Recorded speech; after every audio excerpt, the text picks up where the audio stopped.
Well, hello, BookTube. Welcome to our long overdue, but we are finally doing it. Our book chat for D-Day.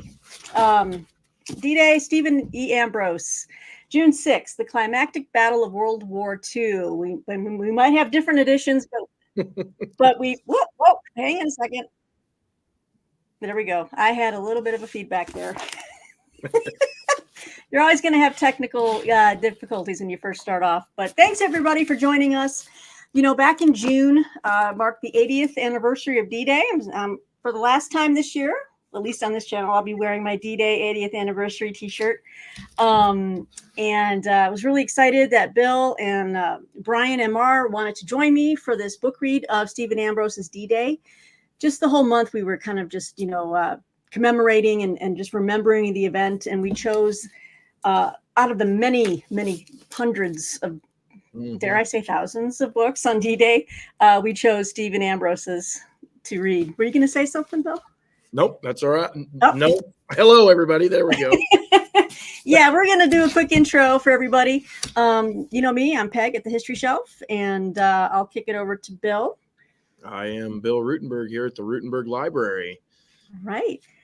And Bryan, tell us a little bit about yourself here for everyone who's not, I think a lot of people on Voxer and Discord know who you are, but please let us know. Well, hello, everybody. My name is Bryan. I'm a dirt farmer who sometimes reads, and I dabble a little bit on YouTube. So I'm not sure what else to reveal about myself here. So there you go. No, I think that's perfect. That's perfect. Yeah, so we started reading in June, and life took over, and we all got stuff going on. Bryan's farming the farm. Bill's teaching the nation's youth, and I'm working a 9-to-5, so it can get pretty hectic. But we did finish the book, and we loved it. Is it fair to say? Yes, very good account. Overall, I thought it was a really, really good book. Yeah. Excellent. Yes. I'm very much a layman when it comes to history, especially anything that's not ancient or medieval history. And I just found it a very approachable introduction because I had read shockingly little about the world wars before now. So, yeah, excellent. Well, do you think, Bryan, too, after reading this book, do you think you might want to be, exploring that area some more? That is already happening. So, yes. Yes. I love that. That makes me happy. All right. Well, there's a lot to cover in this book. I think what we're going to do, just for the benefit of everyone watching out there, is just kind of go through the book kind of sequentially, but kind of picking out things that we thought really stood out in the account. So obviously we're going to begin with the preparation, because this took a lot. This did not just happen overnight, obviously. I so want to throw some curveballs out there for you guys immediately, just to see how what your reactions would be. But what do you think about the preparation as far as, do you think that he covered that thoroughly enough, or was it a little bit too much? Well, I appreciated what he had to say. I mean, he definitely got the point across of how daunting a task this was, just to get this many men. It was the world's largest amphibious invasion, right? Yep. Do I remember that correctly? Yes. I had down, was it 175,000 men involved in this? And then, of course, all the ships and just all of the material that you had to have for this invasion. And then on top of that, to be able to, the English channels, not that far from northern France, to be able to get all that stuff put together and ready to go without Hitler or the Germans knowing when and where and all of that kind of stuff. I mean, it was a pretty daunting task. And I thought that, you could always say he could do more, but I'm sure there's other people that would say, he could do less on this, all depending on what your particular tastes are in the military history stuff. Right.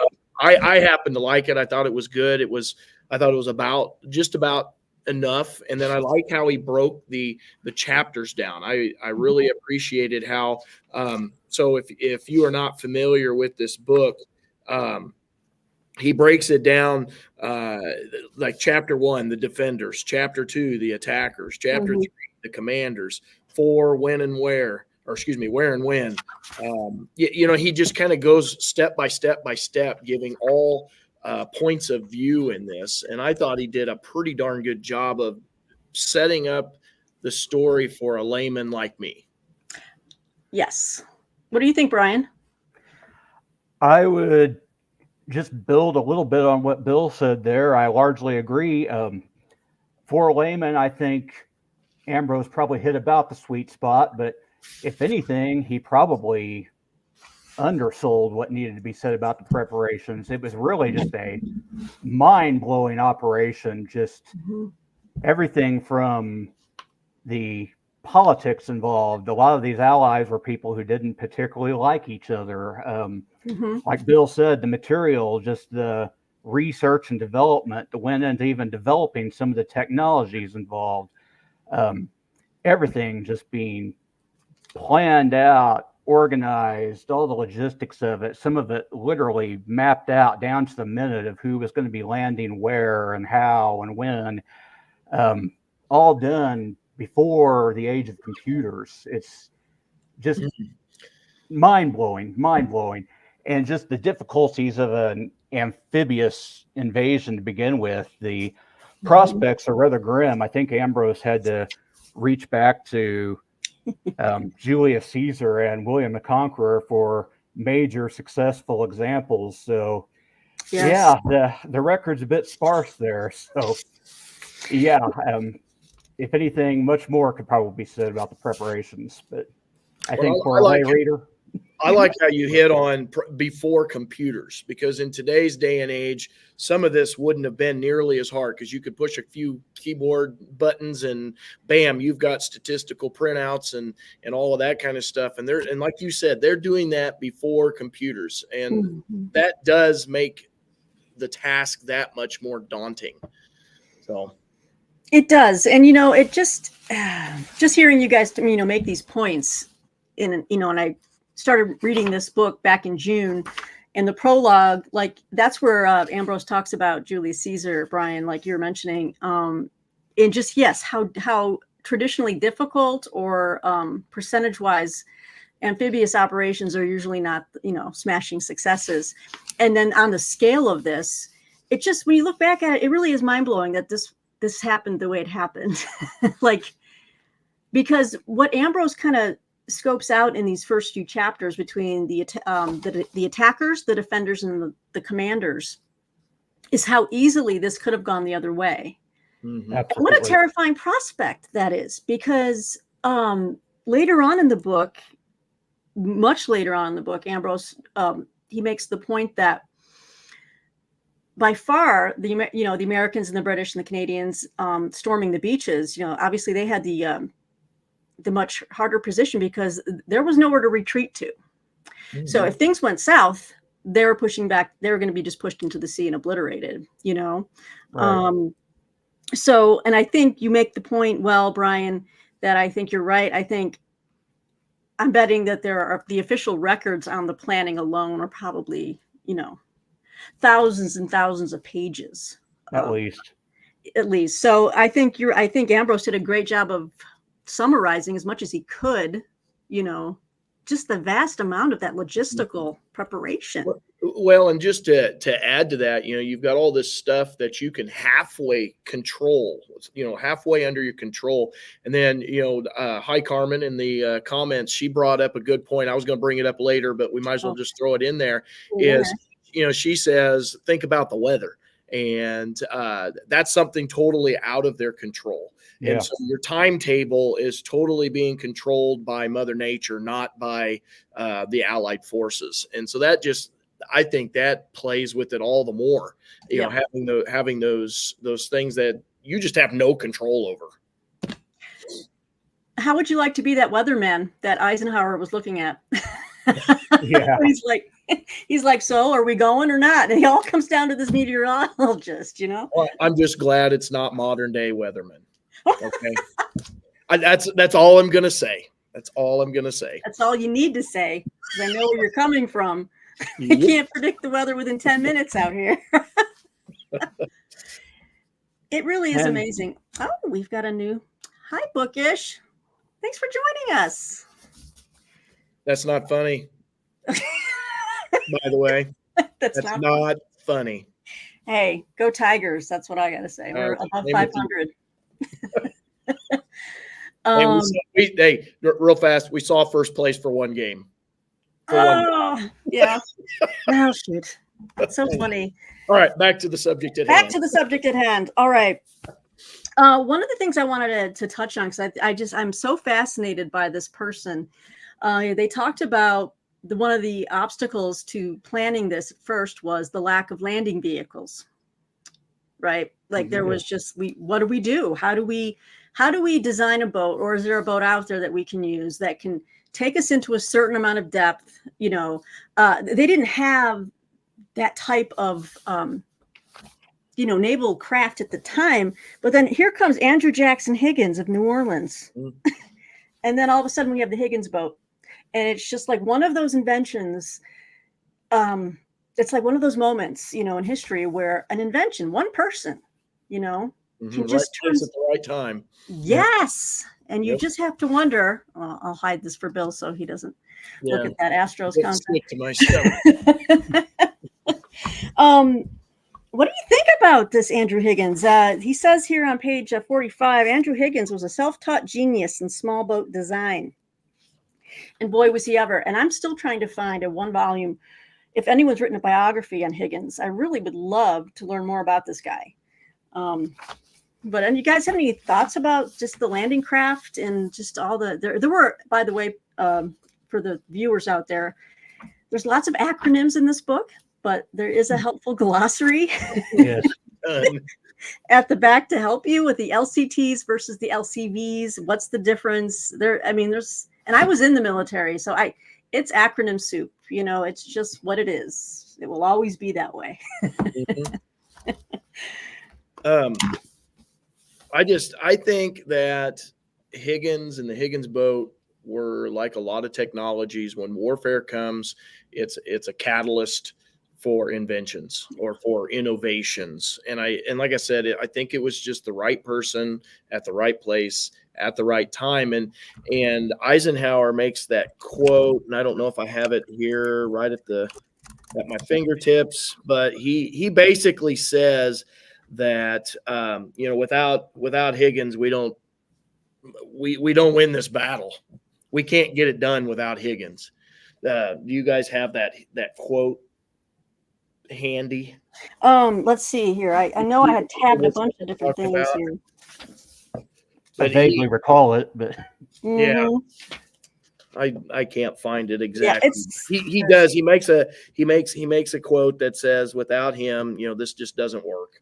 Plain and simple. Right, and that's what happened.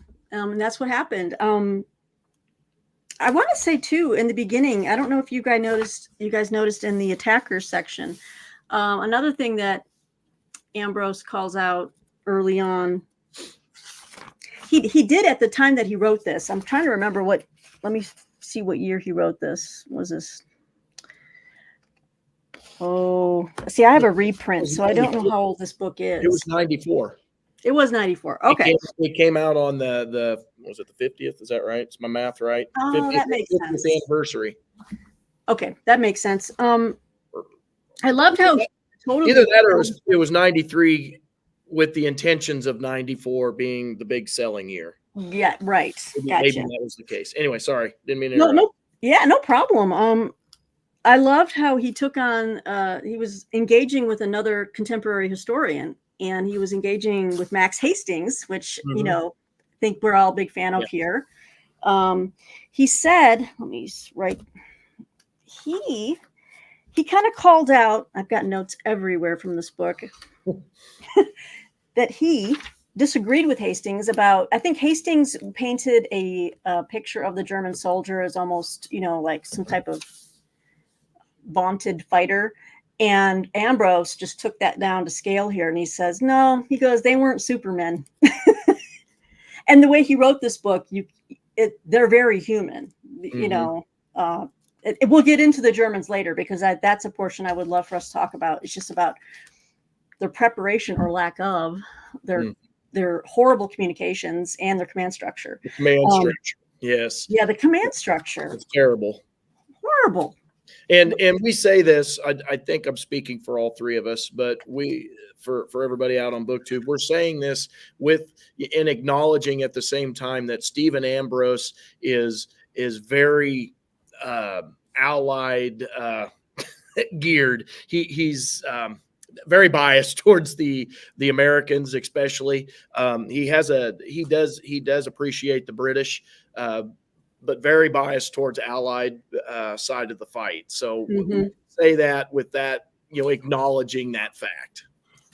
I thought I'd throw that out there. No, I'm thankful that you did, because you're right. There was definitely a historical, bias going on here.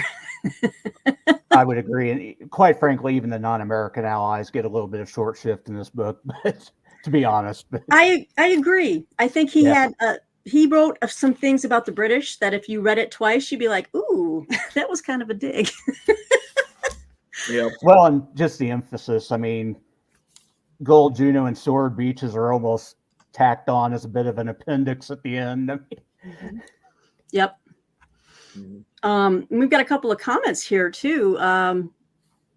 Yes, the industrial muscle to mass produce. I mean, you have to give the Americans credit for that, because that was Absolutely. Wow. Yeah. Just that huge factory line, and how we just ramped up nationwide, and corporations just took the lead on a lot of these things and just switched over. In fact, I read a book last year about that, how corporations went from, putting together just civilian products, and just seemingly overnight, they had to shift into war production. And that took a lot of overhauling. It's a fascinating story, actually. I really encourage anyone to look into reading about the buildup. But then we have another question here from Time Travel Reads. I'm going to address this real quick. Yeah, I know the wives. Yes, hello. Do you know her name? Yes, Melissa. Melissa. Hi, Melissa. Thanks for joining us. I know the wives were left out of the planning, but how much contact did the generals' wives have with their husbands? They must have felt the stress pouring off of the men. Ambrose doesn't really cover that in this book. In fact, women only get a little bit, and not that I am, just so everyone knows, I'm not a person that requires quotas for everyone to show up. And so, you know what I mean? History happened the way it happened. We all know that men and women were there in different ways. There were women nurses, for sure. Probably, women drivers, French resistance. We just don't know the full complement of people involved. But Ambrose, he really didn't cover women too much until a chapter towards the end that really was like war on the news of the landings hits the home front. And then he talks about how women kind of worked on the assembly lines, or, that kind of stuff. So I don't really have an answer for that, Melissa. I'm terribly sorry. Do you guys have anything to add to that? I'm not sure. I am going to guess when they were making the plans for this that the wives weren't there. That's just a pure speculation. I do know that in the book he talks plenty about the German generals going back home for birthday parties, going back home with their wives. And that's a major, major problem with Rommel wasn't on site when everything was happening. And he named some other generals. I can't remember who it was. But he talked about the contact with the wives as far as the German generals, but not much on the Allied side. Yep. That was it. Yeah, I do remember, like Bill said, it seemed that Rommel was very close with his wife, which is interesting because Rommel was only a few months from death at this point, actually. But right. Yeah, I don't recall any of the Allied generals' wives being mentioned, really. Maybe just a little bit about Eisenhower's wife, just in his general biography, but not a lot of detail. Yep, not a lot there. Brian at Bookish has a quote here, or he's got some info for us. Yeah, I believe they were all back in the home front, wherever, or maybe back in England or stationed somewhere closer to the husbands. Maybe, I'm not sure. Yeah. But so as the preparations are going underway, then he kind of moves into the training aspect, and I guess I never really thought about, where all those men, those hundreds of thousands. Well, it was 175,000, right? Yep. Okay, so just tens of thousands of men. They landed on Normandy. Where did they come from? Well, they were stationed over in England, right? And that was, to me, I really enjoyed those pages from Ambrose, because he kind of talked about how the Americans and the British were interacting, and how the British guys were like, we don't really care for the GIs over here. They did not always play well together. They did not play well together. They were stealing their women, whatever. Yeah, I've read other things about that part. There was a lot of playboys running around, a lot of boys having fun. That's right. One thing that I did find interesting that he talks about in the book is the training itself was outstanding. They were prepared for just about anything. Not that everything went to plan, but they were prepared for a lot of different scenarios. Mm-hmm. But ironically, the guys that they chose were, I'm going to call them rookies. They were brand new to the military. They were just getting drafted. They actually did not want soldiers who were really experienced, because they knew what was coming and they might back down. They wanted guys who were going into the fight not realizing what they were getting into. Mm-hmm. Did you find that to be? I thought that was very interesting. I did. Yeah. I was going to let Brian. I didn't want to talk. I've been talking too much. I want to see if Brian had anything to say to that. I don't know what to add to that. Yeah. I would just add, though, you mentioned the training was spectacular. Yes, except there were just seemed to be these few little blind spots, almost shocking omissions. Mm-hmm. One I recall in particular was that the guys flying the transports with the airborne to drop them prior to the actual beach landings the next morning didn't have any training for flying at night or in inclement weather. It's like, that just seems like such a major omission. I was thinking, with all this training, really, that was overlooked. Yes, thank you for. Oh my God, you guys completely. I had written down on my original notes while I was reading the book that was something that really jumped out at me. That just the lack of training. At one point, I underlined that where these guys were like, "Well, we've never flown in these conditions." Yeah, and it's just I was underlining what, but yet it worked. It's almost like it was just it worked. Well, what's really weird though is I've also read another book on the bombers, the one that Ambrose put together on the, oh gosh, what was the name of the book? But he talked about the training there with the bombers, and the bombers got training at night. They were trained to fly at night because they talked about them flying out west and getting killed in practice runs and stuff. Yeah. That always is kind of burned in my memory. I can't imagine, you get killed during World War II, but it wasn't in actual combat. It was in practice runs. Yeah. Mm-hmm. Why did they not train these guys? Yeah. They did it for the other ones. Why not these? Especially if this invasion is as important as they're, as they're saying, why not train them? That is a very good question. That is a good question. Well, I think, Ambrose tries to lay out some of the issues of why that might have happened. And I don't have that handy at the moment, but I do recall that he kind of addressed that. But the training itself, like you said, was top notch. And although the plan didn't unfold, perfectly, and they didn't expect it to, but that training really came into play later on when those soldiers stormed the beach, and then all hell broke loose, right? Mm-hmm. The generals were back on the destroyers. the generals were really irrelevant during the actual storming of the beaches. And this is where the men had to think for themselves. And this is where the junior officers and the non-coms, these guys, it was these guys, like the guys you saw in Band of Brothers, they had to think on their feet. And they were like, no one's coming to help us. I mean, you got transports blowing up.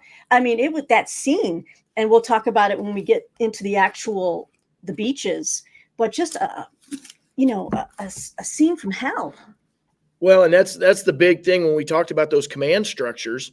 That was the big difference between, according to Ambrose, that was the big difference between the Allied and Axis powers or German. The German command structure is the German officers stopped and waited for the commands to come from on high, where they gave a lot of leeway to these American and British officers, like you're saying, and they're able to think on their feet and actually read and react and go instead of sitting there waiting for directions. And I mean, that's a huge difference there when you talk about that, the command structure and what you allow your soldiers to do. That's right. And a lot of trust was placed in the younger leaders and officers and, well, there were all kinds of problems in the German command structure from Hitler on down. I mean, Hitler was so paranoid. He didn't want the left hand to know what the right was doing in his command structure. And everyone would just be looking at each other, well, I can't do this unless you approve that. Well, I can't approve that unless he approves this. And we can't do that unless we talk to Hitler, but we're not allowed to wake him up. And it's just crazy. And then, they were just so fixated on, we have to stop them on the beach. We can't retreat and live to counterattack another day, which would have probably been more successful. No, we have to stop them right there on the beach. And it just, you had one general, the German general, the tank commander, and I'm terrible with names, but he was sitting in the wings. He knew he had to go, but he had to wait on Hitler first. Yeah, was this Guderian? I think it might have been Guderian. Like I said, I'm terrible with names. So. Okay. that struck a chord with me as well. And I think since we're already talking about the Germans, let's just tackle that right now. Because there was a lot of fascinating questions that I had, like, why were they not, like in Rommel, he's wedded to this idea about the tides. They'll only come in on high tide. Don't worry about it. And it's just like, that's really rigid thinking. You have to be prepared, militarily, especially if you're in a defensive position. You've got to have all of the plan A, B, C's, and D's lined up. What if they don't come in on a high tide? What if they surprise you? So I don't know. Well, and then, just with that being said, on the beaches themselves, weren't those, if I remember right, I could be remembering wrong, but weren't those German soldiers, those were not his veterans? That right. No. Those were the young and old guys. Yes, they were. And then they were also, there was a case where they were also, what do you call it? Just enforcing like Polish units to fight for them. Oh, yeah. I mean, they want to fight for you. Yeah. Prisoners of war. Yeah. Yeah. They weren't doing that. In fact, Ambrose tells the story about how, comrade. They're like, we're surrendering. And they killed one of the German officers. I think the Polish guys were like, screw this. We're going to kill you and surrender. Yeah. Literally guys with an old German standing behind him with a gun. And a lot of times they just turn around, shoot the old German, and we surrender. Yep. Yeah. Why they thought that would work, I am totally baffled on that. I just want to slap my forehead, and go, duh. Come on, why would that work? I don't know. And then Ambrose also calls out the fact that when you compare the training for the Allies to what the Germans, the training was really lacking on the German side. But Ambrose calls out the fact that he thinks that the troops got soft because they were, that typical situation. If you're an occupier and you get in that soft living because you've got the nice French countryside, you've got access to cheese and wine and whatever. Yep. The best the Calvados had to offer. Yep. Yes, exactly. So they were soft, They became complacent, and you can't do that. You can't do that. And I then the other looked at so much of this as a parallel to coaching, and I know I get annoyed, or I know I annoy you bringing this no, parallel up, but it's just like when you get your kids winning in sports and win, then they become complacent and they stop working hard. And you always have to keep them from getting to that point. You got to keep them hungry for more. And yes. and the Germans did not keep their soldiers hungry for more, at least the ones on the front lines, or not the front line, excuse me, the defending France, because Right. and honestly, there hadn't been a lot of fighting for how long? How many months or years was it since there was heavy fighting in France? Oh, right. Because most of the fighting wasn't going on there, correct? No, right. I think it was after, Dunkirk, right? It got quiet after Dunkirk. Yeah. Because everything else moved, was either on the seas or on the Eastern Front, and then North Africa. No. And of course, they were assuming that the invasion would come at Calais, which Yeah. would seem to be the most reasonable option. And British intelligence was pulling a bang-up job with Operation Fortitude of reinforcing that assumption. Mm-hmm. And Hitler, for some reason, had an obsession with it possibly coming at Norway. I don't know where that came from, but yeah, they really did believe it was going to come at Calais. So I just think they just didn't even see the possibility at a certain point. Well, to the Allied credit, the amount of is the word subterfuge? Do I have the right word? The trickery that was done to make them to go ahead and lead them to believe it was at Calais. Yeah. I've read other things or watched documentaries. I think I shared that with you guys, that documentary that I use with my kids, and it talks about the magician who was helping with bringing up the trickery to make them think it was at Calais. Fake tanks, like big old blow up rafts that look like tanks, and just the fake airplanes that they had all lined up so that they could make them believe that huge stockpiling of stuff for the invasion was coming.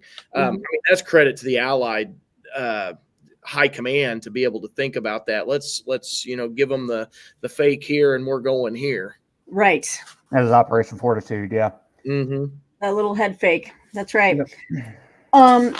Well, as they were making the crossing, I just wanted to touch on this, and then we'll get to the beaches, because I think, and then this is the other thing that kind of astounded me, was that, Rommel's known for his panzers. And in fact, the German army at that time, was known for the deadliness of the panzer attack. If those panzers had been ready and nearby, Wouldn't have been good. Oh, it would have been a slaughter on Omaha Beach. Just would have been an absolute bloodbath.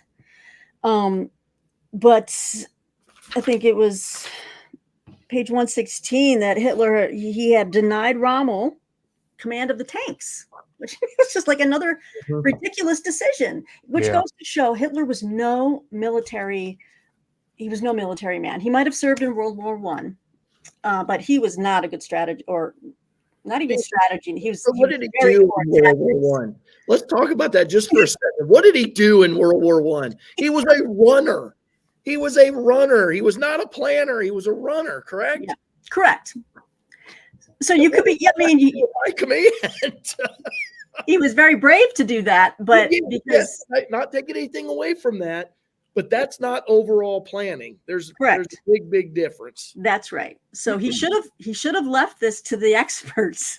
Yes. He had plenty of just top shelf, military thinking, from Rommel, Guderian, you go down the line, he had those brains, but they were all enthralled to him and fear of him that they could never push back against him, but good for us, so yeah. So I'm not, but I guess maybe I shouldn't for that.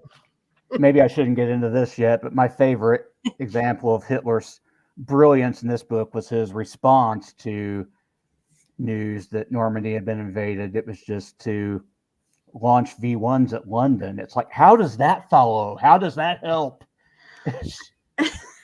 And those V1s, again, I don't even, there was a lot going on. I think by 1944, midsummer there, I I think he must have known in his bones this was going against him. I mean, they made it seem like they were so excited when they finally landed. The Germans were like, the German leadership, Nazi leadership, I should say. I am German. I'm part German, so I'm not trying to, cast aspersions. We're going to just talk about the Nazis, but yeah, they were completely. What did I just lost my train of thought here? Oh, I did. Okay, no, that was Guderian. Sorry, I just found his name. It was Guderian on the Panzers. But yeah, they just couldn't. They couldn't get it together in those last days, and I think they felt like, yeah, let's just get them on the beaches and then we can wipe them out. But yet, nothing was set up for that. The command structure was. First of all, why wasn't anyone at their post? I don't understand why. There was no one there when they landed, except for the the junior officers. I don't even think you could call that a skeleton force. I mean, you know what I mean? Like there was hardly anybody there when he was giving numbers, and I'm going to take forever trying to find it, but there was next to nobody there on the beaches waiting for this invasion. An invasion's coming. You've already, in them last hours, you've kind of had some major hints. It's there. Why do you not have people, or why are you not even, maybe you don't have them there at the beginning, but why aren't you going ahead and bringing in like those Panzer divisions? Why are you not moving them? Mm-hmm. Yeah. I don't know. I don't think there's any. I think that people have written these studies and they come to several different conclusions, but they're all very bad excuses. I just think that they all should have, I don't know. They were caught with their pants down, pretty much. And my favorite, as far as the commanders went, a lot of them were supposedly off at some kind of war games, but apparently those war games, for a good number of them, involved ladies in Paris. So they play some interesting war games, evidently. They were a different kind of war game.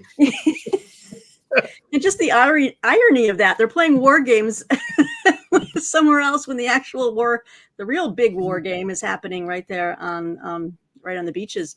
But this is the question I was going to ask to start this all off. Would it be fair to say to you guys to say that Allied air supremacy was one of, if not one of the most important aspects to D-Day being successful? That was, as a layman, that was the impression I got, that in a way it was won for the Allies before a single infantryman hit the beach, because of the air, what do I want to say here? The superiority of the Allied air forces. Mm-hmm. They were able to take out so much of the German communications and transport and supply lines, that even if they had things together as far as their command structure and so forth, they would have had a difficult time of reinforcing and resupplying. And so, yeah, in a way you could argue that it had been won before it even started, but who knows? I guess that's all hypothetical, but. Well, and I have a question on that. And I'd have to look at I'm not a World War II genius here, so I'd have to look at my timeline.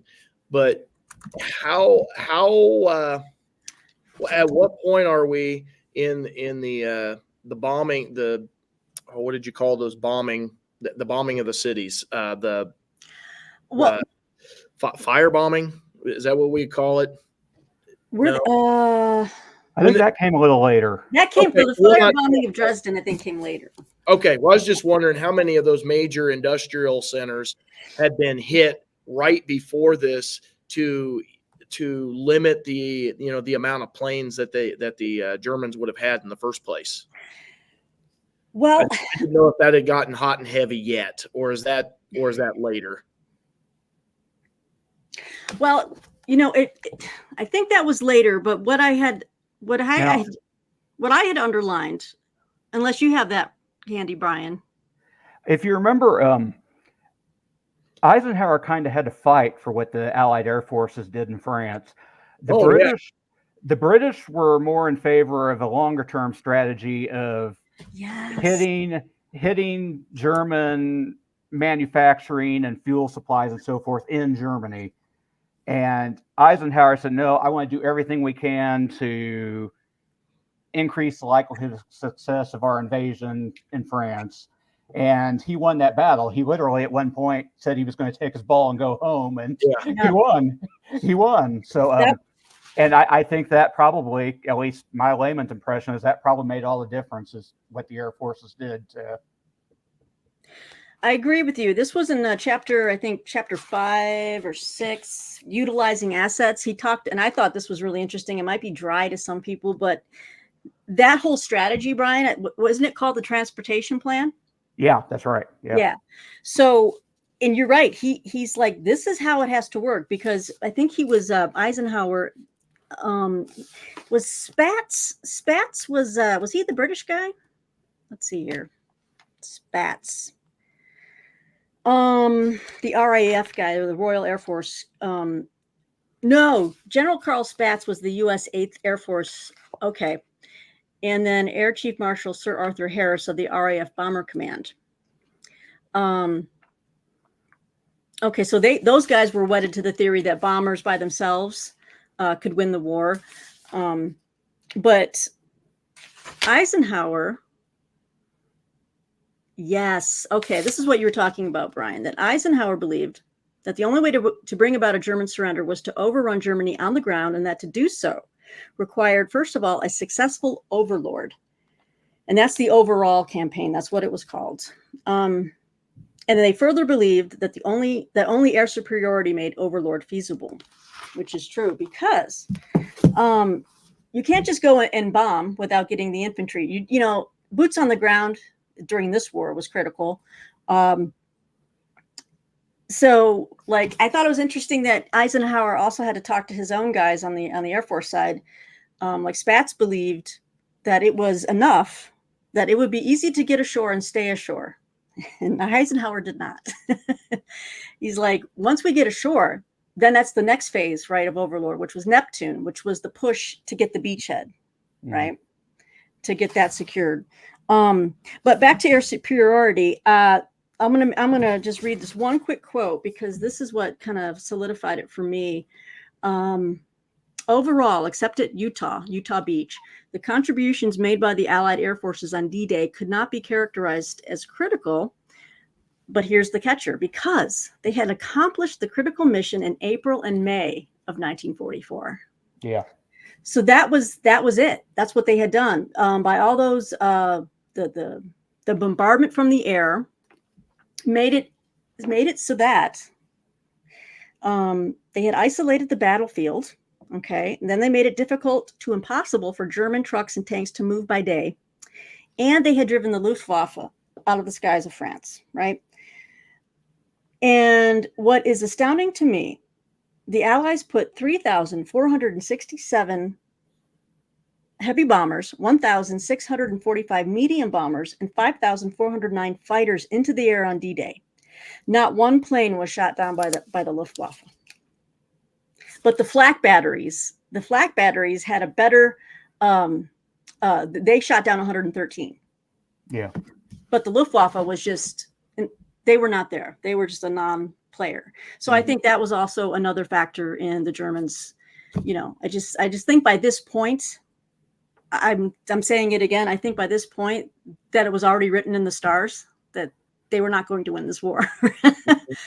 You know? Well, and there again, towards the beginning of the book, Ambrose talked about how some of the German aeronautical engineers had been interested in developing plane lines that might have been able to better counter the Allied air forces, but Hitler was just so obsessed with, we got to bomb London into oblivion, that he just wanted to stick with that line, and that's what made Germany fall behind, really. So.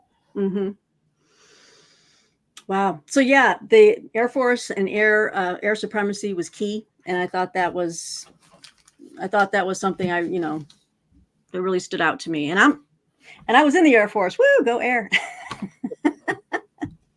Good old Air Force guys. So let's move over. We're kind of if we go a little long, is that okay, guys? I just want to make sure. I'm fine. I'm good. Yeah. Okay, great. And I don't want to cut into anyone's dinner time or anything, but so if there's anything else that you wanted to bring up as we're in this early stage yet, let me know. I thought we could maybe talk about the soldiers themselves and what it must have been like as they were loading into those transports. And that's a long transport over, isn't it? Like, or were they, remind me guys, were they on some of these ships and then they transferred midway? Like they were using the ropes to get down off the bigger ships to get into the transports? Because they didn't go across the entire channel in those little tiny boats. I think they Right. at some point offshore, they're like, now everyone gets in. Right. They transferred into the smaller boats, yes. And the seas were rough, so some of them were actually killed just getting into the smaller boats, just crushed between the larger ships and the Higgins boats. Yeah. Well, if we're going to talk about, let's talk about the human experience here. Oh, I would love to. Yes. Of course, they fed those soldiers. He played on this quite a bit. Oh yes. It always grosses my kids out in class. I'm showing the video, and these guys are just puking their guts up. And, you know, as a guy from the middle of the continent, I totally understand. I do not like being on water. My wife loves being out on a boat. My daughters love being out on a boat. I hate it. Hate it. And so I kind of feel for these soldiers. They for those of you that are not familiar with the storyline here, they wanted their soldiers to be in good spirits. And so before going into combat, they fed them very, very well. I mean, not a single meal. This was more of a gargantuan, like three meal type thing almost. And they stuffed them. And then, of course, you know, a lot of those guys have got to be like me. They've got to be land lovers. You know, they got to be not prepared to be on the water. They're foot soldiers. And they got out on the boat. And, of course, the weather was terrible. And the boats are doing this. And they just started puking. Just started puking. And what really got me was when they talked about some of those guys would take their helmets off, puke in the helmet, dump it, put it back on their head. So nasty. That's so gross. Because now you've got that smell with you the whole trip, and that's got to make you even more sick. I can't even. Experiences that entertain me the most. Yeah. That's I can't remember a general's name, but I can remember the puke scene. I don't think any one of us will forget that. I mean, Saving Private Ryan actually, you know, nailed that very well in the first sequences of that movie. And I shouldn't laugh so much, but you know, because it's just like, wow, because I would be puking too, not only from the seasickness, but I think just the fear. Sure. You know, I'd have puked before. I mean, I would have been puking regardless because I can't stand being on the water. But yeah, you put that much food in me, that would not be good. No. And it looks like we got Brian here. He agrees. Yeah. Thank you, Brian. You're with me. You understand. Oh my gosh. But then you get that, you know, talking about that human experience, you're just sick out of your gourd. And now you got to jump out of this boat and swim to shore, you know, when you get to that point. And just continuing that thought, you know, we need to talk about what all were they wearing? Well, I was going to say, if they didn't drown first. Yes. Because how many pounds was it? I think 60 or 70. 60, 70, depending on what your job. Some of them had more than that, depending on what their individual jobs and what they had to carry ashore.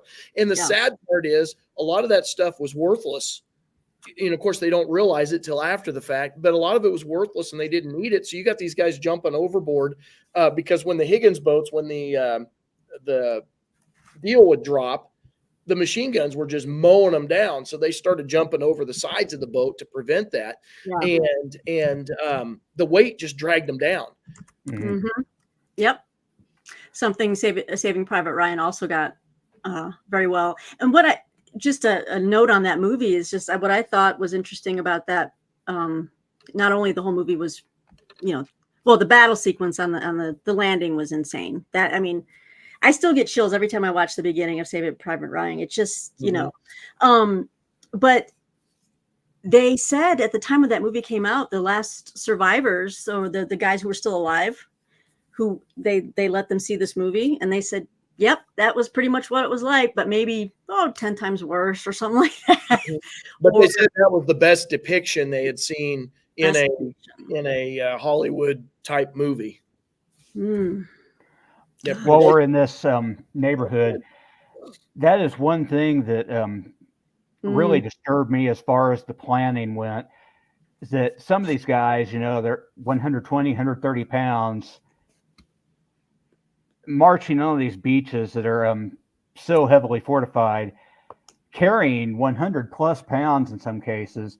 It's like they were being set up for failure. I mean, I don't know. And I remember when they were being briefed on where they were going, some of them were given this ridiculously rosy scenario of what they'd be facing. Like, you know, oh, don't worry, the naval and aerial bombardments will take all the defenses out. It'll just be a cakewalk for you.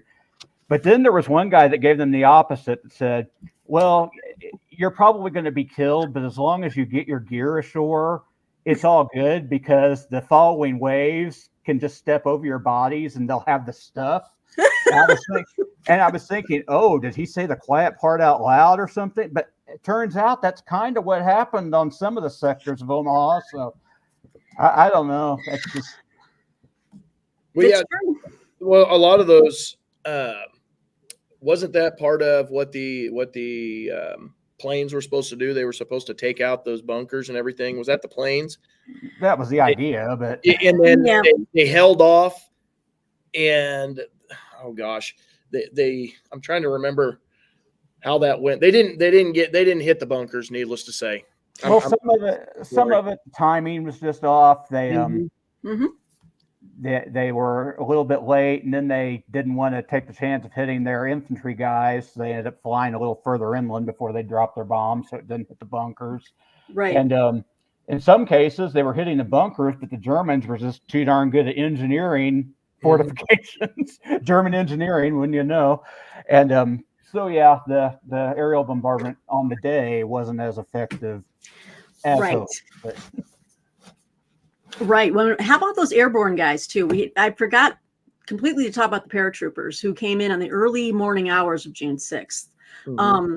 And that's where the air supremacy and the air bombardment that happened in the months before helped them in many cases, because you know, some of that bombardment two months before actually kind of cleared some of the paths, you know, at least when they landed, and they did land in different places. And that's the thing, you know, so D-Day was not flawless. I mean, people landed where they landed a lot of times, both the paratroopers and then the landing units for what did we got? We got Utah, Omaha.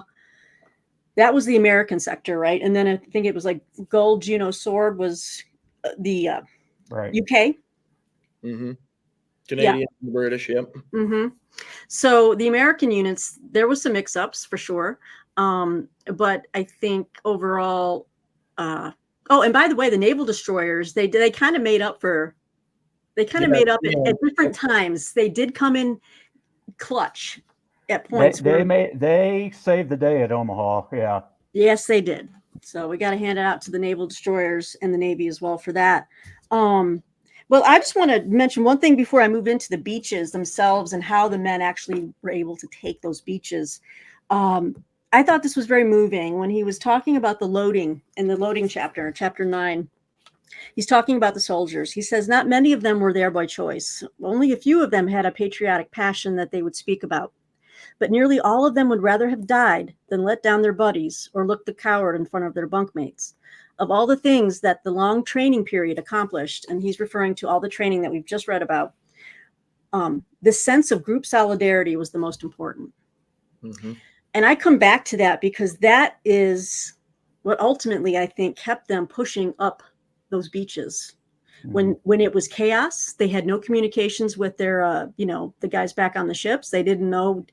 They just knew we're going to die here, because the Germans were pouring everything on them. And I think you got these guys huddling under the seawall, right? I think it was that sense of group solidarity. Because in the end, everything I've read about combat and people I've talked to who have been in combat when I was in the Air Force, it comes down to the guy next to you or the woman, if whoever you're with, you're going to fight for that person. They're going to fight for you. And I just wanted to talk about just that fact. I don't like when people, because I know, Bill, you and I have talked about this before, like, fear in battle. Obviously I don't like calling people cowards in battle, because that's not right. That's not right. It's terrifying. It's not a natural state of being. No. And people are going to react normally. But I think here he's not saying, oh, they were all heroes and they weren't cowards. He's saying they were very much fearful, but they had a group sentiment, like, we have to get through this together. And I think just that sense, it's that spirit, that animating spirit of sticking together, that is so important, not only in wartime, but I think just, well, that brought me to the question that I brought up in the Voxer chat, or maybe it's a worry of mine, as you look at the world today, and I don't want to get too much off track, but you look at the world today and you watch the news and you look at divisions and stuff like that. And, we've had a volunteer military for so long. We haven't had a draft for, a long time, since Vietnam. Yeah. And I brought up in our chat, do you think if we had a World War III and we had to send troops in like they did here at D-Day, do you think we would see the same successes? That was kind of my question. Or my worry is that we wouldn't be able to live up to that. I struggle with this. Now, Bryan made me feel a little bit better, and he was the positive guy. We traded roles there, didn't we, Bryan? Yeah.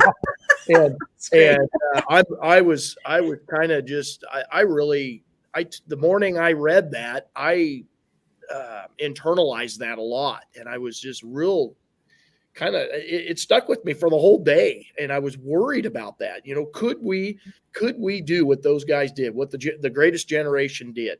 And it scares me. It scares me. I'd like to think we could, but it scares me. Now, Bryan, you want to talk about your thoughts on that? Yeah. Just going back to the idea of the motivation, what allowed them to, charge off those boats and keep going up that beach. I don't know. I've never been there. I can listen to Ambrose's hypothesizing, and I can listen to the stories, and I can say, yeah, that all sounds plausible. But at the end of the day, I haven't experienced it, so I really don't know. But as far as, have we gone soft? Will we be able to do it today? Yeah, I worry about that too. But I also know that while times might have changed and cultural mores might change, biology has more inertia than that. The human animal, if you will, our biology, who we are in our brains, has not changed.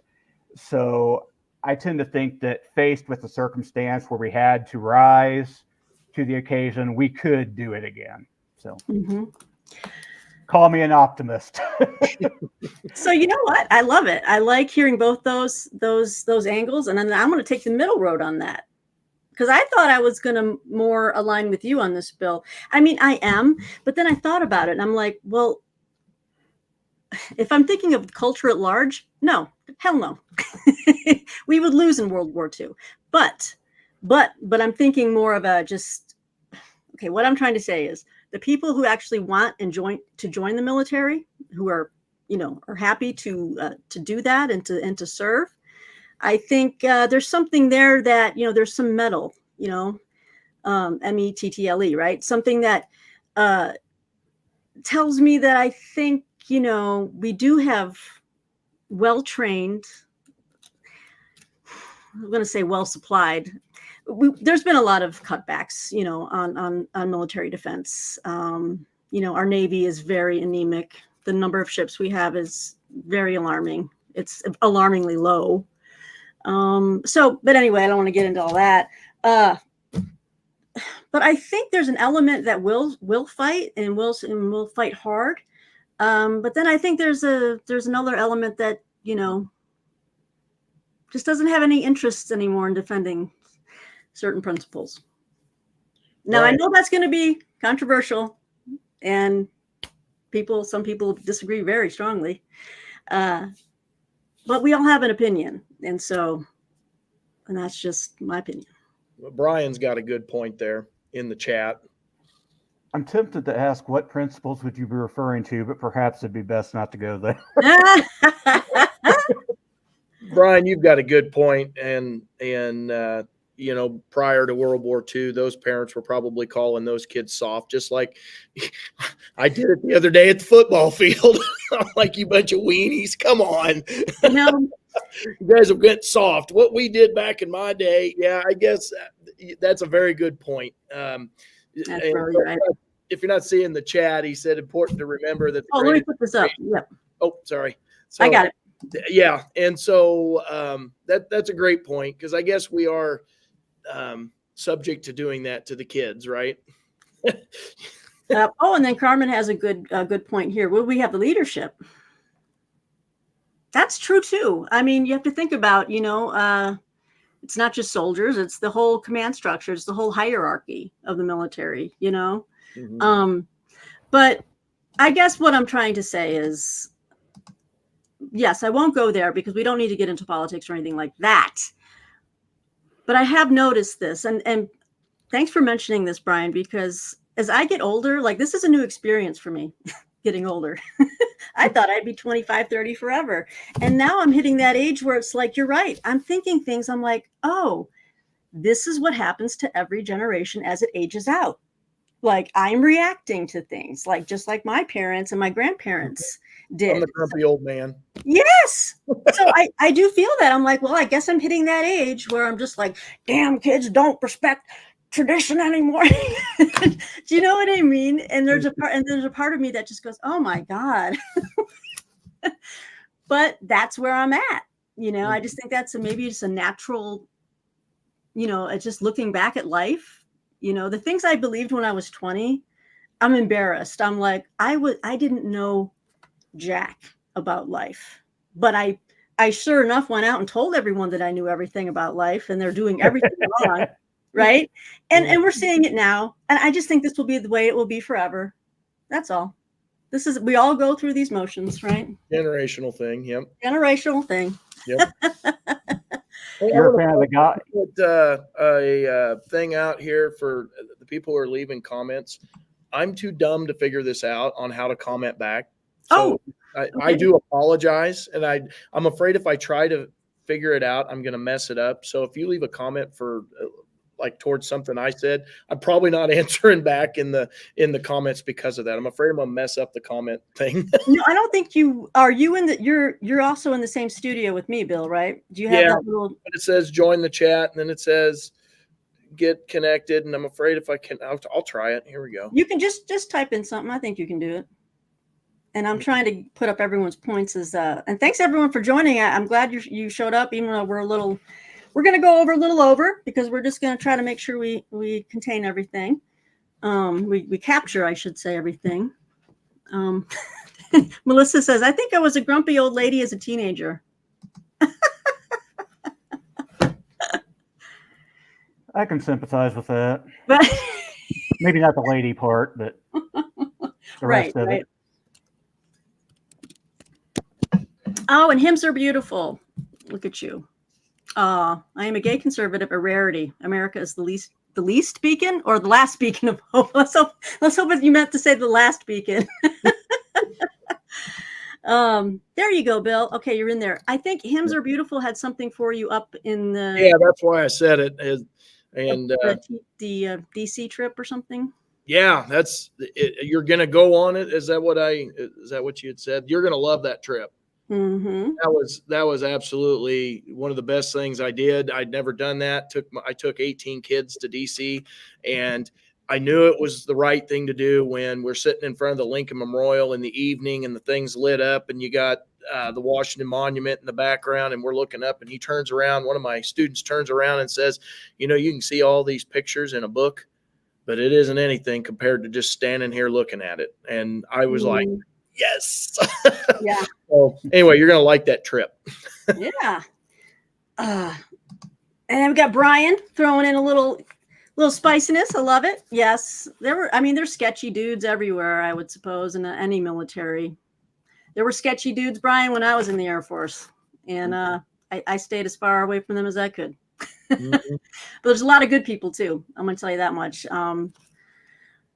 Yeah, I had a great time. I just wish they had stationed me somewhere. I could, you know what? If I had stayed in, I would have been pulling a pension right now. So, damn it. But you know what? I don't regret my choices, and I really am happy of the time that I was in the military. But yeah. So let's move on to the beaches. Okay. So the first one, I think. So let me just say this about Ambrose. I think he kind of wrote. You can tell in the way he writes that he's of another generation. I think just the certain ways he phrased things, like these boats went kaput. The boats went kaput, and I was like, all right, that's cool. But he's a great curator of just hundreds of soldiers' experiences.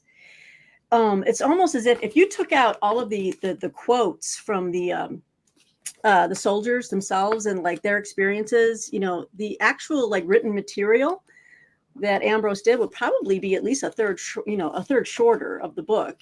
He puts in a lot of firsthand material, which kept me turning. And to be able to curate that's not easy. When he did those major biographies for Eisenhower. Eisenhower contacted him and said, "I want you doing my official biography, at least the first one, right?" And when he got done doing that, he started doing all of the interviews with those veterans. And so the World War II National Museum down in New Orleans, that's got the Higgins boat in it and everything, down there because of Higgins. The things I've read, he did. I can't remember what the number was. He did a lot of interviews. We'll just say that, a ton of interviews to get the material for these books.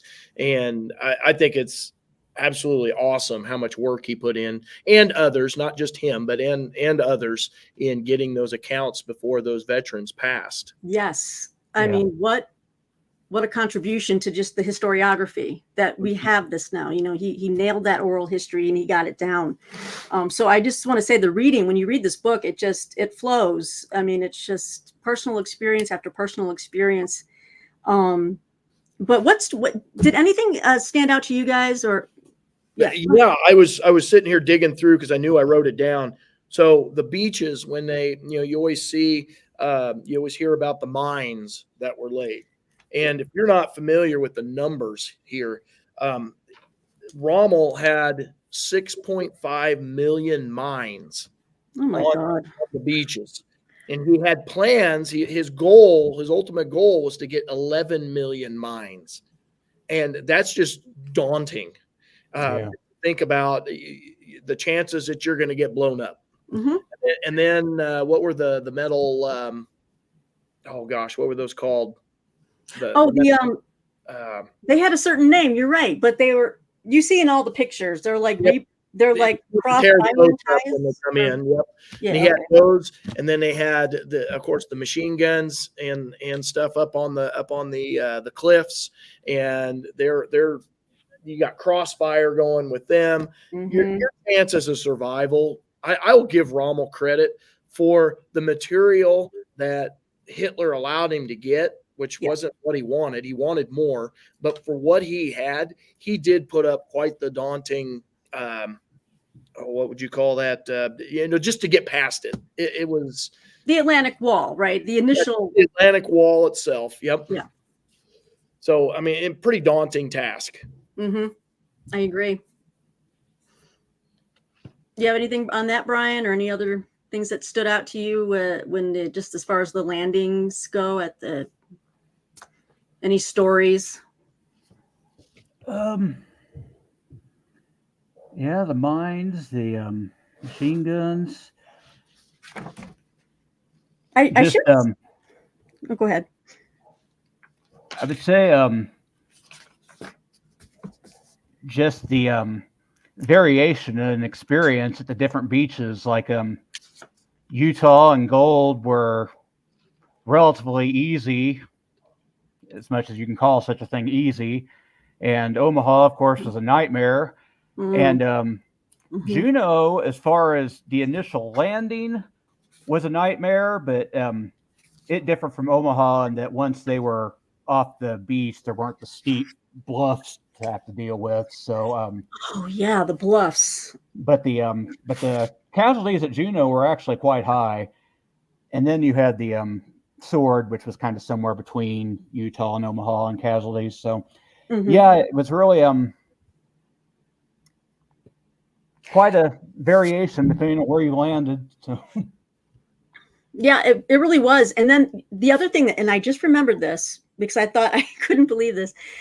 When they were first scoping out and laying the plans down, Ambrose calls out the fact that when they were planning for the second phase of pushing in and getting in past the beaches and past the initial defenses there and moving into the hedgerows. Well, this mostly affected the pilots, I think, the night before, and the paratroopers. They had no idea when they heard of hedgerows, and the maps, the physical maps themselves did not tell them. Oh yeah, French hedgerows are like 6 to 10 feet tall, and they're thinking, oh, these are just tiny little hedgerows back in the village in England. And so these gliders that came in were crashing into them, and it's like they even that kind of went wrong, but they still found a way. Yeah. But the hedgerows did provide the Germans a level of defense after, just because they were so substantial. And I didn't realize too that they were so thick. Like they were really, they were dense. Quite formidable. Yeah. Yeah. Yeah. Quite the obstacle. And when you read, I know, yes, I believe Band of Brothers hit on that. Mm-hmm. And when they were moving inland and getting through the hedgerows, if I remember correctly, I'm hoping I'm not confusing my books, but it was very formidable. And the Germans could pin you down because you had to go through the opening. That's right.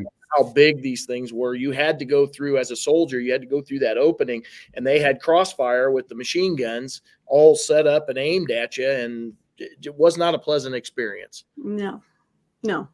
So there was definitely there was still a lot of fighting to be done, but and I like what Bryan is saying here is like, the timing of all this was just I don't know. You if were we can talking about them having to go through particular openings and hedgerows and so forth. Did some of that change as the days went by and they were able to bring more tanks and so forth in? Yes, because the tanks could. You're right. Especially once they took Cherbourg on the Cotentin Peninsula and had that deep water port, they're really able to begin bringing things over in earnest.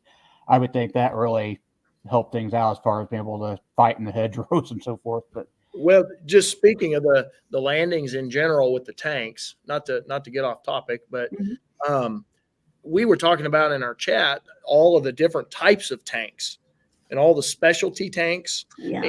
And Bryan, you sent me a YouTube link to that. And just amazing at how many just specialty tanks there were to take care of all those different issues that came up. You had the one that helped take care of the mines and the ones that were helping take care of the hedgerows. And that was pretty cool reading in itself. Mm-hmm. Hobart's Funnies. Mm-hmm. Oh, yes, that's right. Such a British name. I love it. Yes. Let's see here. Well, you want to talk about some of the leadership there on the beaches themselves? Yes. Yeah, let's do it. I know we had quite the conversations about like Roosevelt Jr. and Lord Lovat. What was the other guy? Is it the British guy, Lord Lovat? Yeah, he was on Sword. He was Scottish. Oh, Scottish. Yeah. When they went in with the kilts and the play. Personal piper with him. Yep. Yeah, that was awesome. That was awesome. that created quite the mental scene, with all the stuff going on. Here comes the bagpipes. Yes. I mean, I thought that was great. Oh my gosh. But you know what? He was out there leading from the front, and He was. I can't really fault him. I mean, when the soldiers talked about not Roosevelt, but what was the other guy's name? Help me out here. The other, huh? Coda, COTA.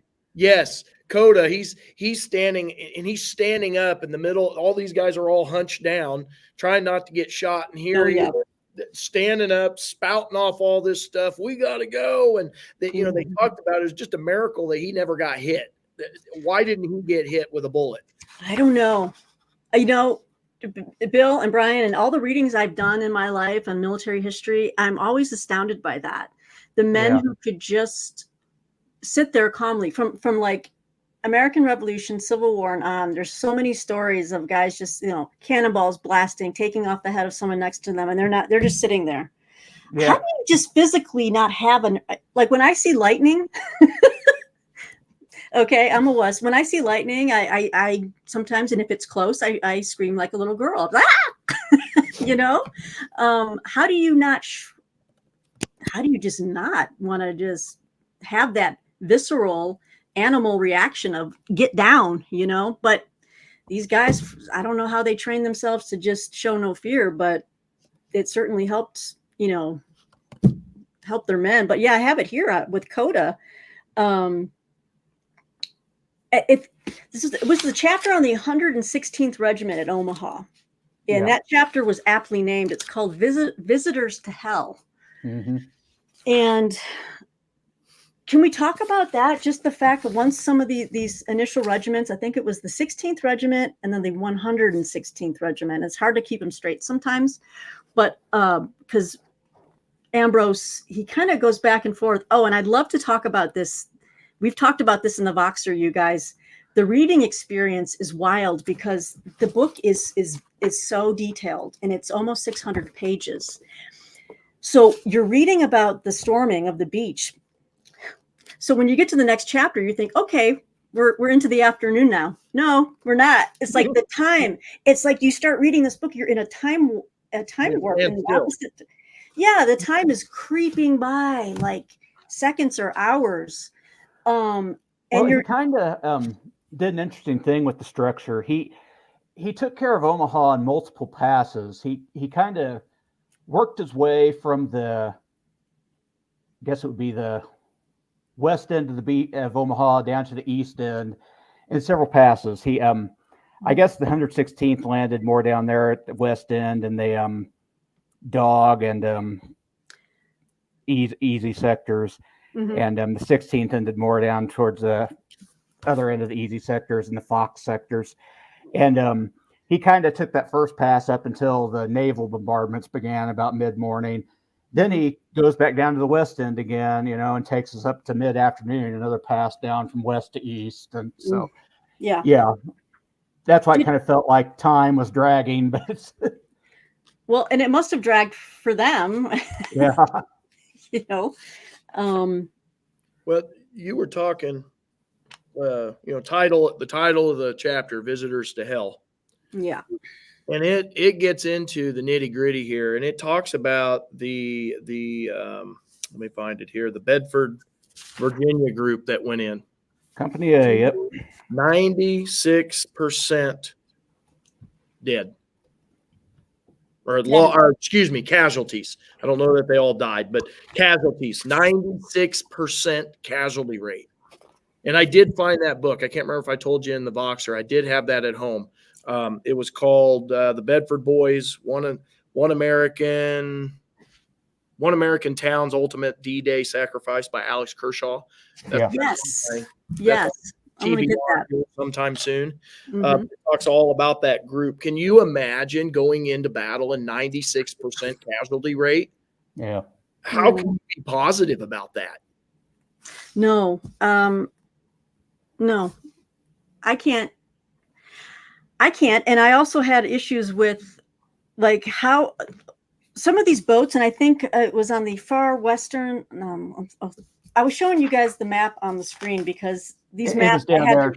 I had to refer to these a lot to see these different sectors along the beach. Yeah, it was down there at the far west where Company A landed, where they were just dropping the ramps and just the whole boat was dead within seconds. I mean, yeah. Thank you.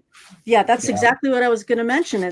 There was a section here where I wrote next to it. I said, "Dear God," because it was this one boat, one of many that this happened to, and it's very much like that opening scene from Saving Private Ryan. When that door went down, the first 3 or 4 rows, if you're in those, you're already dead before you're even taking a step off. I mean, and in one boat, in this case, every man in the boat, save one, a private, was either killed or wounded before reaching the beach. Oh my Lord. It was just a scene of carnage and of, oh my Lord, but they just kept pushing forward. And so with this map, the maps are very helpful because Ambrose continues to like talk about a shelf or a shingle. Okay. Yeah. There's a shingle. A shingle, you got the water, then a shingle, and then a shelf, and then the escarpment, which is actually the bluffs, right? Right. And that was on. I guess the shingle's kind of like a seawall, and then they you sort of called had it the seawall, right? Yeah. Then you kind of had the bluffs that rose behind that. I think. What did you think about the fact that they had to and how long did they actually huddle under that seawall? I mean, because again, the timing, the way he writes this book, I'm like, were they there for an hour or was this 20 minutes? I can't really tell unless I go back and about a week, wasn't it? Just an hour, and then they started to take out a week. What? That's how long it took us to get through it.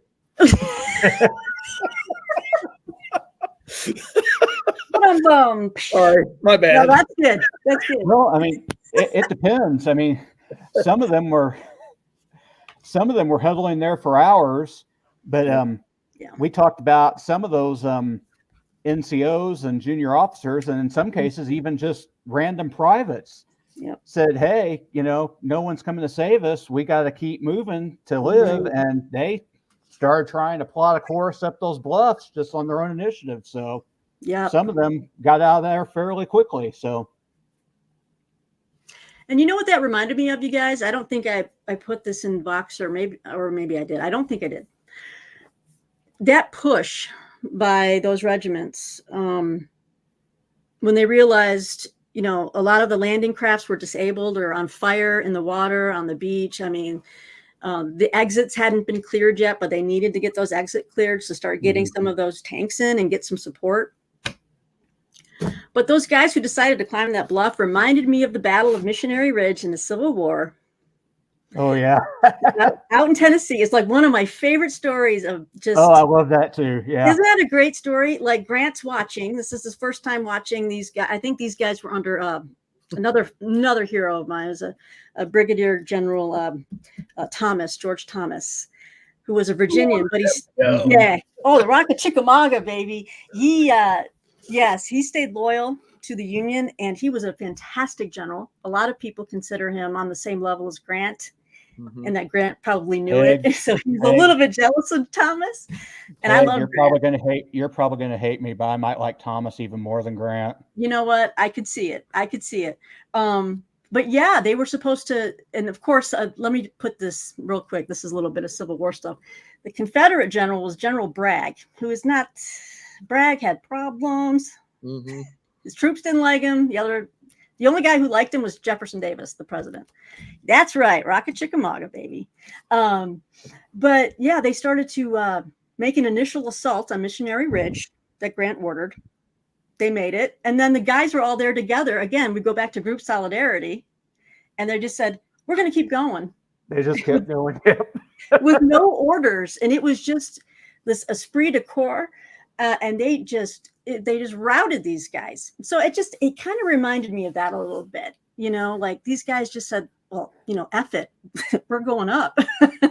Now, was that Douglas MacArthur's dad that was in that also? Wasn't he a part of that? Oh, I think that's ringing a bell. He's one of the guys that took off and helped. If I remember that big old biography I read, Anyway, yeah, Yeah. pretty amazing moment. It was an amazing moment. So it just, And to go. yeah. I remember that from that Grant biography.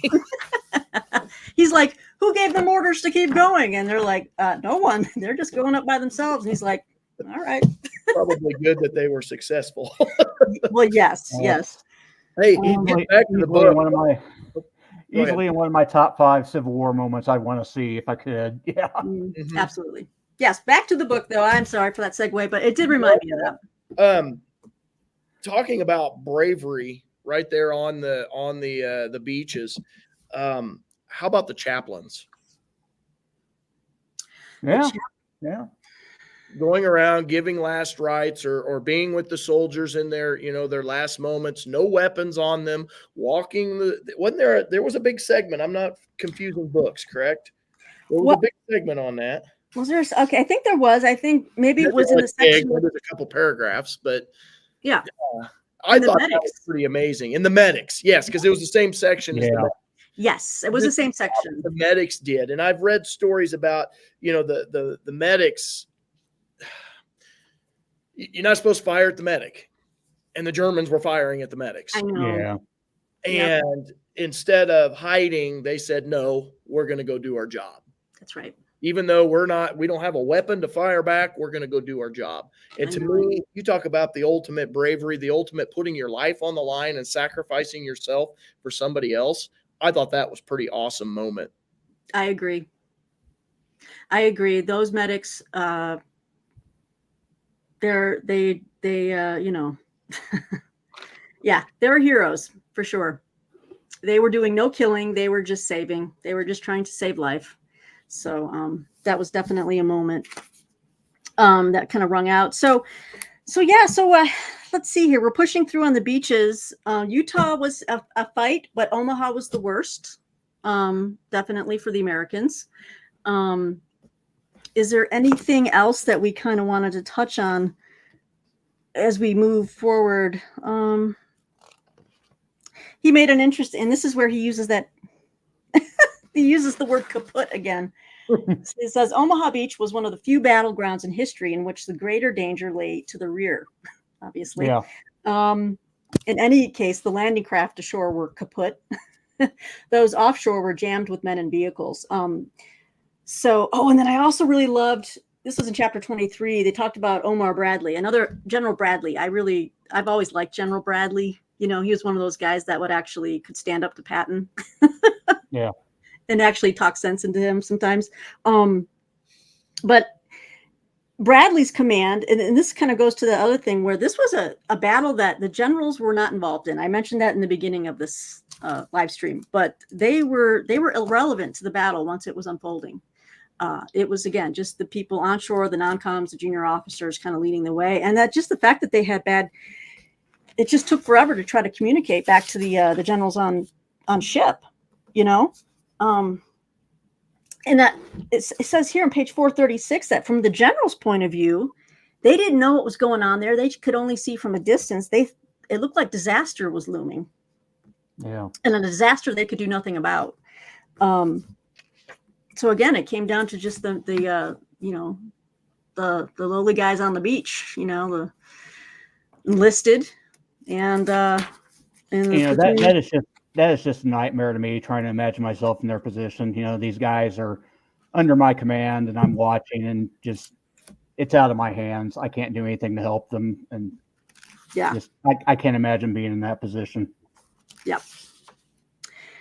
Well, so what happens is they continue to push in. They keep at it. Again, the Germans are, they're befuddled, they're scattered, they're kind of overwhelmed. They do have some, pockets of that great crossfire, not great, I should say, but the effective crossfire. But that's all they had. Like once you got past that, that was the thing. They could make inroads and then just kind of encircle what was left. And they took a lot of prisoners, German prisoners. And then Ambrose moves into, to give, due credit, he goes into the different beaches and kind of highlights the British commanders. the 50th Division at Gold Beach. He didn't spend as much time on Pegasus Bridge that I thought he might, considering he wrote a whole book on Pegasus Bridge, but maybe that's I recommend, by the way. I thought it was a pretty good book. I might get that one too, Bill. I think I might. It's pretty thin volume. It doesn't take you real long to get through it. Perfect. But it was good. Okay. Yeah, I think I'd like to check that one out as well. But yeah, this book was it just had so much information. I mean, this is something I could reread and probably find several more new things that I missed, you know. What did you think about Ambrose's opinion of Montgomery? He seemed to think Montgomery really had a case of the slows, to quote Grant, as far as taking con went. So, and the American historians certainly seem to agree with him in general on that. The British historians differ, but yeah, I think, wouldn't you say that there's definitely a different there's a different military or a different ethos between the British and the Americans? That's just as certainly as Ambrose tells it. Yeah, like I haven't read all that much about the war, so yeah, I don't want to be too opinionated yet. I think there was a different viewpoint, a different way of viewing how to wage war. That probably did make Montgomery look a bit more cautious and a bit more, you know, we'll take our time. We'll be slow about it. Whereas the Americans, I mean, it's almost stereotypical, like charging out the saloon doors with both 6-shooters. Let's go. Let's do this, you know. Tortoise in the hair. Yeah.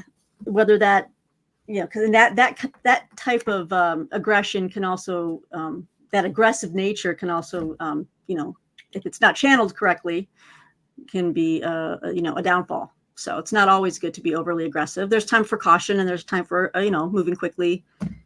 How much of World War I still sitting in the back of their heads? Yes. Yeah. Thank you for that. The United States didn't, you know, we didn't have nearly the experience that the rest of the European nations did. They had mention that, yeah, way more bloody background on that. They had way bigger losses than we did, and they went in. Yeah, all those charges across no man's land and very unfruitful. So yes, that thought has got, and a lot of these guys were in World War I, and that thought's got to be in the back of their heads. I think you're right. I think that, I mean, that is a very salient point that World War I really did a number on that whole country. From just how they viewed life to, you know, how we're going to conduct future wars. We're going to, you know, we're never going to do this again. We're going to go down to a smaller sized, you know, British Expeditionary Force. And we're, you know, we're just not going to have, we're not going to get into another war. Well, and I mean, you go across Britain and you go in those small villages, entire generations were wiped out. You know, you read about that you walk through the streets after World War I, and it's only women, children, and old men. There's no men in that, you know, 18 to 40 age range because they all died in World War I. Wow. And so that's got to play a role on the psyche, you know. Sure. And I understand. I totally understand. It's a different type of war. I get that, but that's still got to be looming large in the back of their heads. It has to. Yeah, yep. We're not going to do this again. Yep. I think you're right. That's a great question, though, Brian. Thanks for mentioning that. Yeah. But yeah, I think mostly here, and I think that kind of ties back to the planning stage when the British were really pushing against Eisenhower and saying, well, no, let's not do this transportation plan, whatever this is. Let's do something else. And he had a you know, a more firmer understanding, not more firmer, sorry. You have a more firm understanding of just military, you know, necessity that says we need to do more than bombardment. We have to take out their entire, you know, internal communications, the infrastructure right along the Atlantic Wall and behind it. So anyway, I don't think the British were quite ready to go all out, you know. And so I think As far Eisenhower, as yeah. the political side of things for Britain, though, yeah, with the generals, there seemed to be a difference in philosophy. But I've got to say, for Churchill, he had to be convinced, but it seems that once he had bought into Eisenhower's way of doing things, he had bought in. I mean, he was behind Eisenhower, and he had the king behind him, and Mm-hmm. maybe I've just kind of got a man crush on Churchill, but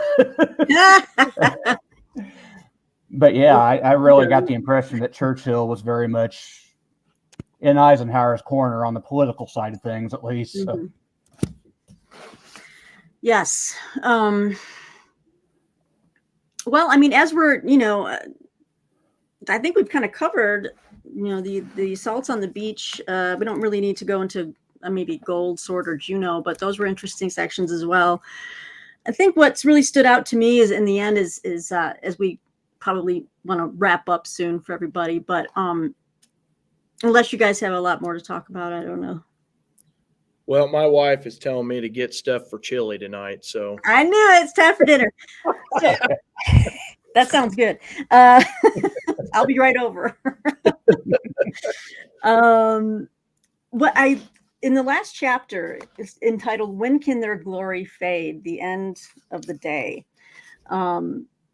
Ambrose has a wonderful summing up and really puts it into perspective. Just what a triumph it was for the Allies, and just what an utter waste of time, material, money that the Germans threw, taking 4 years to build these defenses, 4 years to build the Atlantic Wall.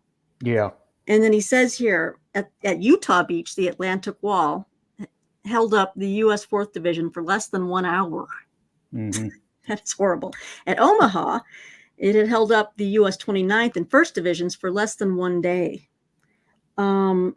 And there was no depth to it, to the Atlantic Wall. So like once it was penetrated, like we talked earlier, even if by just a kilometer, it was useless, worse than useless, he says, because the Wehrmacht troops manning the Atlantic Wall east and west of the invasion area were immobile, incapable of rushing to the sound of the guns.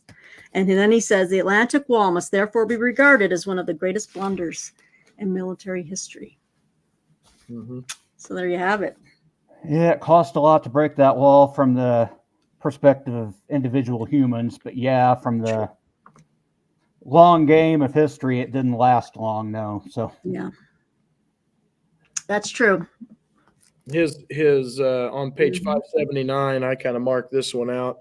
It says the contrast between men like Generals Roosevelt, Coda, Colonels Canham, and sorry if I mispronounced, Canham, Otway, Major Howard, Captain Dawson, Lieutenant Spaulding, and Winters, who he talked about throughout the book, in adjusting and reacting to unexpected situations, and their German counterparts could not have been greater. The men fighting for democracy, woo, go democracy, were able to make quick on-site decisions and act on them.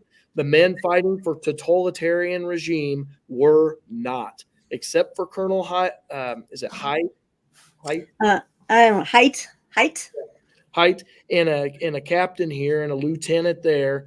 Not one German officer reacted appropriately to the challenge at D-Day. So that poses a bigger question.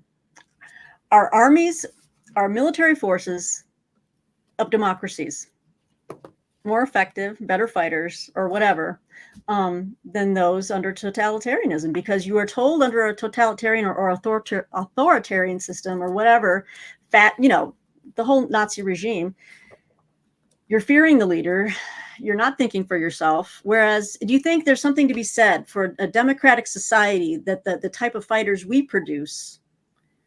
You see where I'm going with that, right? I'm going back to, it goes back to your leadership. Can you get everyone to, democracy is important. As I said, woohoo, go democracy. But I still think it goes back to that leadership. Can you get your people to fight for a cause? Can you get them all going in the same direction? I think that leadership is huge. I would take a democracy over a totalitarian government anytime. I don't know if I answered your question, but I think leadership plays a big role in it. Mm-hmm. I would agree. Bryan, you have any thoughts on that? If I'm going to be painfully thorough and analytical, I probably need to say I need more data. But right. if I'll just say I want to believe that, I definitely want to believe that, and I would say World War II is certainly a example that would seem to back up that hypothesis. So there we go. Fantastic. Well, that wraps up our wonderful reading experience of D-Day.